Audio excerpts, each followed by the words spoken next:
राम राम दर्शकों, welcome to my channel Ashish Gupta astrology. आप सबको मिलके आप सबसे बात करके मुझे बहुत अच्छा अनुभव होता है। देखिए, गुरु बृहस्पति आने वाले समय में अपना नेक्स्ट ट्रांजिट करेंगे। पहले से ही समझ लेते हैं कि जो गुरु बृहस्पति नेक्स्ट ट्रांजिट करेंगे वो करेंगे मकर से कुंभ में नवंबर 2021, नवंबर 2021 में। अप्रॉक्सीमेट डेट है 21 नवंबर। कई बार जो एक्चुअल ट्रांजिट है वो एक आध दिन आगे पीछे हो जाता है, कई बार कैलकुलेशन की कुछ करेक्शंस भी होती हैं, बट ब्रॉडली 21 नवंबर 2021 को गुरु ग्रह गुरुदेव बृहस्पति गोचर करेंगे मकर से कुंभ राशि में। शनि के ही घर में है, शनि की ही मकर राशि से शनि की मूल त्रिकोण राशि में गुरु बृहस्पति गोचर करने वाले हैं। अलग अलग लग्नों पर इस गोचर का क्या इफेक्ट हो सकता है, अलग अलग लग्नों के लिए क्या कोई एक अपॉर्चुनिटी डेवलप हो सकती है, या अलग अलग लग्नों के लिए क्या कोई एक कष्टकारक या प्रॉब्लमेटिक सिचुएशन डेवलप हो सकती है, आइए इस बारे में चर्चा करते हैं। बहुत से लोग मुझे कहते हैं कि एस्ट्रोलॉजी को हमें क्यों करना चाहिए, हमें गोचर को क्यों देखना चाहिए, हमें हॉरोस्कोप को क्यों समझना चाहिए। मैं सबसे कहता हूँ कि हॉरोस्कोप, एस्ट्रोलॉजी, ट्रांजिट, ये जो भी कोई कॉम्बिनेशन है, वैदिक एस्ट्रोलॉजी, ये वैदिक एस्ट्रोलॉजी पूरी तरह से विज्ञान सम्मत है, साइंस आधारित है।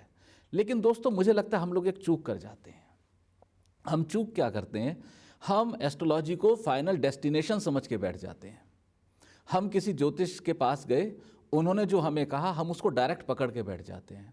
मैं आप सबसे आग्रह करता हूं कि please, astrology is not A final destination. इसको आप अंतिम बिंदु की तरह कृपया मत समझिए। आप इसको जानिए कि यह प्रारंभ बिंदु है, प्रस्थान बिंदु है, it's your starting point. Starting point पे यदि आपको कोई साइन मिल जाए कि ये दिशा इस तरफ जाती है और भाई ये दिशा इस तरफ जाती है, यदि आपको इस मार्ग का ज्ञान हो जाए कि मुझे किस रास्ते पे चल के मेरा क्या डेस्टिनेशन हो सकता है, आप इस आधार पे जब भी एस्ट्रोलॉजी का सहयोग लेंगे, आप इस बात को अपने अनुभव से जान पाएंगे कि astrology is a best friend of yours. इससे बेहतरीन दोस्त कोई नहीं हो सकता। क्योंकि गुरु बृहस्पति आप सब जानते हैं, विद्या के, धन के, सुख के, हायर एजुकेशन के, हायर प्रोफेशन के, ग्रोथ के, या आपको कहीं प्रमोशन मिल रहा है तो प्रमोशन के, परिवार के, मकान के, सब के कारक हैं। गुरु की कृपा के बिना भारतवर्ष का बच्चा बच्चा जानता है कि गुरु की कृपा नहीं होगी तो कुछ भी नहीं होगा, ना संसार में कुछ मिलेगा और ना आगे चल के धर्म या मोक्ष की प्राप्ति होगी। तो गुरु की कृपा हमें जरूर चाहिए, उसके बिना गाड़ी नहीं चलेगी। एक पुरानी कहावत है, जग रूठे तो गुरु ठौर है, गुरु रूठे नहीं ठौर। जिसका जगत में सब कुछ रूठ जाए उसको गुरु के पास ठौर मिल सकती है, लेकिन जिसका गुरु रूठ जाए उसको फिर कहीं ठौर नहीं मिलती। और मानस में इसका बहुत अच्छा उदाहरण आया है। आप सब लोग जानते हैं कि सती के पति भगवान शिव, जो उनके गुरु भी हैं, वो सती से नाराज हो गए थे। और जब शिव सती से नाराज हो गए और उस नाराज़गी की अवस्था में जब सती अपने पिता के घर कनखर हरिद्वार में यज्ञ के लिए आई तो वहाँ उनको कोई ठौर नहीं मिला और सती का जो अंत हुआ, उनको अपने प्राणों की बलि देनी पड़ी। ठीक इसी तरह से मैं कहता हूँ कि एस्ट्रोलॉजी में यदि आप अपने सबसे महत्वपूर्ण प्लैनेट गुरु बृहस्पति को संभाल लेंगे तो आपको अपने जीवन की हर अवस्था में कहीं ना कहीं ठौर मिल जाएगा। वो ठौर डिपेंड करेगा कि आपके अन्य ग्रहों की अवस्था कैसी है, आपकी दशा कैसी चल रही है, महादशा की क्या सिचुएशन है। या तो बहुत से लोग मुझे आग्रह करते हैं कि क्या हमें चंद्र लग्न से भी पत्री देखनी चाहिए और ट्रांजिट देखना चाहिए। मैं कहता हूँ हाँ, आपको चंद्र लग्न की पत्री भी देखनी चाहिए। हमेशा ख्याल में रहे कि चंद्र लग्न की पत्री आपके मुख्य लग्न की पत्री के अधीन है।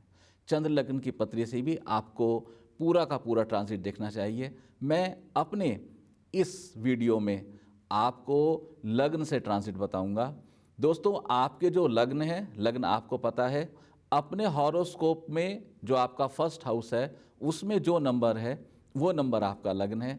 इस लग्न के आधार पर आप अपनी पत्री को देखिए और जानिए कि आने वाले समय में, आने वाले समय की पिटारी में, इस पोटली में आपके लिए क्या क्या है, और उसी के हिसाब से मैं आपको कुछ सूक्ष्म उपाय भी दूंगा अच्छे के लिए, ग्रोथ के लिए, भलाई के लिए, या तो किसी कष्ट से निकलने के लिए अगर कोई उपाय आपके लिए कारगर है तो उस उपाय को आप अवश्य कीजिए।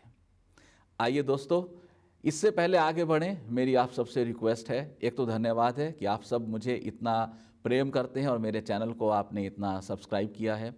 हमारे वो दर्शक जिन्होंने मेरे चैनल को अभी सब्सक्राइब नहीं किया है, वो कृपया मेरे चैनल को सब्सक्राइब करें, लाइक करें और अपने दोस्तों को, अपने मित्रों को इसका लिंक फॉरवर्ड करें, ताकि अधिक से अधिक लोग इस वीडियो को देख सकें और उनको बेनिफिट हो सके। आइए आगे चलते हैं। दोस्तों, कुंभ राशि में गोचर करने वाले जुपिटर कौन कौन से नक्षत्र से होके जाएंगे, आइए सूक्ष्म में उन नक्षत्रों के बारे में भी जानकारी ले लें, क्योंकि नक्षत्र जो हैं वो उस रास्ते के मालिक या उस रास्ते के भी डिस्पोजिटर माने जाते हैं। तो बृहस्पति गुरु जो हैं वो कुंभ राशि में 3 नक्षत्रों से गोचर करेंगे, धनिष्ठा, शतभिषा और पूर्वा भाद्रपद। धनिष्ठा का चरण नंबर 3 और 4, शतभिषा का चरण नंबर 1, 2, 3 और 4 और पूर्वा भाद्रपद के प्रथम 3 चरण इसमें शामिल हैं। धनिष्ठा नक्षत्र मंगल का नक्षत्र है। इस नक्षत्र की कुछ अच्छी क्वालिटीज़ हैं, कुछ इसके ट्रेट्स हैं जो अच्छे बुरे मैं आपको शेयर करता हूँ। ये एक रेस्पेक्टफुल नक्षत्र है, पावरफुल नक्षत्र है, नॉलेजेबल है। इस नक्षत्र में एक कामुकता के विचार आते हैं और व्यक्ति अचीवर होता है। इस नक्षत्र के जो नेगेटिव ट्रेट्स हैं, नेगेटिव ट्रेट्स मुख्य है कि ईगोस्टिक होता है बंदा और स्टबर्न यानी कि जिद्दी होता है। लेकिन इसका एक नेगेटिव का पॉजिटिव इफेक्ट है कि यदि वो अच्छे के लिए अपनी जिद ठान लेगा तो वो बहुत कुछ अचीव भी कर सकता है। प्रोफेशनली, हिस्ट्री से, रिसर्च से, साइंस से रिलेटेड धनिष्ठा नक्षत्र आता है। शतभिषा नक्षत्र राहु का नक्षत्र है। राहु के नक्षत्र शतभिषा की क्वालिटी है कि इस ट्रेट्स में, पॉजिटिव में, रिलीजियस होता है व्यक्ति, नेटिव रिलीजियस होता है, फिलॉसफर होता है, एम्बिशियस होता है। लेकिन यहाँ सबसे बड़ी एक कमी है कि आम तौर पे इस नक्षत्र में व्यक्ति मैजिकल साइंसेस के ज़्यादा अधीन आ जाते हैं, उनसे ज़्यादा अट्रैक्ट हो जाते हैं और यही सारी की सारी गड़बड़ होती है। वो किसी एक विज्ञान को विज्ञान के आधार पे ना लेके जादू के आधार पे लेते हैं। यदि वो किसी विज्ञान को साइंस के आधार पे लेंगे, मैजिक के आधार पे नहीं लेंगे, तो ये लोग बहुत ग्रेट अचीवमेंट्स कर सकते हैं। अगेन प्रोफेशन जो है वो रिसर्च और साइंस का है। पूर्वा भाद्रपद गुरु बृहस्पति का अपना नक्षत्र है। पॉजिटिव है, ट्रूथफुल है, हेल्पफुल है, काइंड है, एजुकेटेड है, सेंसिटिव है। ये गुरु बृहस्पति की जो पॉजिटिव ट्रेट्स हैं वो पूरा भाद्रपद में लगभग बराबर बराबर मिलती हैं। इसमें नेगेटिव क्या है, एक तो कई बार आदमी निराशावादी हो जाता है, लेकिन इसमें एक हेल्थ इश्यूज कई बार आ जाते हैं, बोन का इशू डेवलप कई बार हो जाता है और कई बार कुछ डायबिटीज़ की समस्या अपने इस नक्षत्र में, इस नक्षत्र के जातकों को हो जाती है। तो जब भी गुरु बृहस्पति पूर्वा भाद्रपद कुंभ राशि अपने नक्षत्र में गोचर करेंगे तो स्वास्थ्य को लेकर बहुत ख्याल रखने की ज़रूरत है, खासतौर से उन नेटिव को जिनका चंद्रमा पूर्वा भाद्रपद के चरण नंबर 1, 2, 3 में है। इसके प्रोफेशन कनेक्ट कर सकते हैं बैंकिंग से, फाइनेंशियल इंस्टीट्यूट से, एजुकेशन इंस्टीट्यूट से, इस तरह के इसका कनेक्ट कर सकते हैं। आइए अब लग्न वाइज देखते हैं कि किस लग्न में गुरु बृहस्पति हमें क्या फल देने वाले हैं।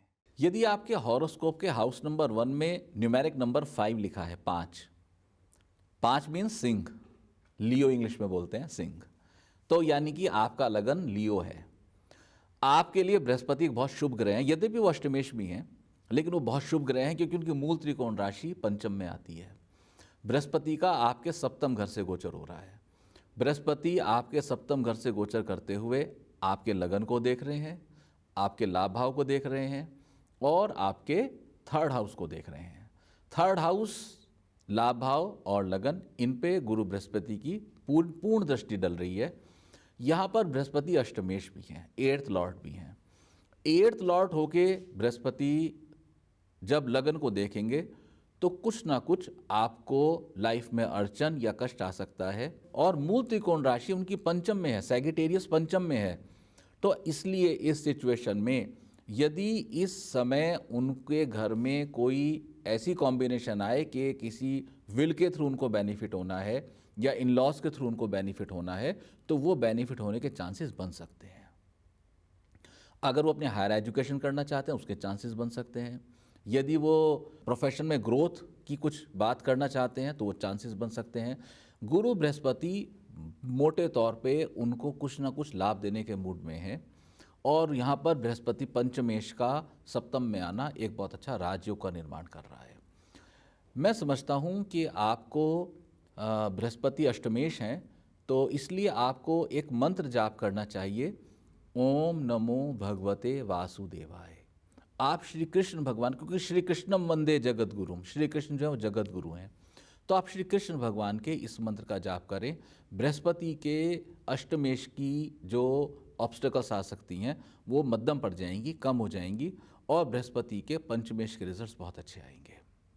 आप यदि मुझसे मिलना चाहते हैं, आप मुझसे अपॉइंटमेंट लेना चाहते हैं, या आप मुझसे बात करना चाहते हैं, तो मेरा नंबर लगातार स्क्रीन पे आ रहा है। आप मुझसे मिल सकते हैं, मुझसे अपॉइंटमेंट ले सकते हैं, और आप मुझे अपनी एस्ट्रोलॉजी के लिए कंसल्ट कर सकते हैं। You are always welcome. Please take care. Hare Ram.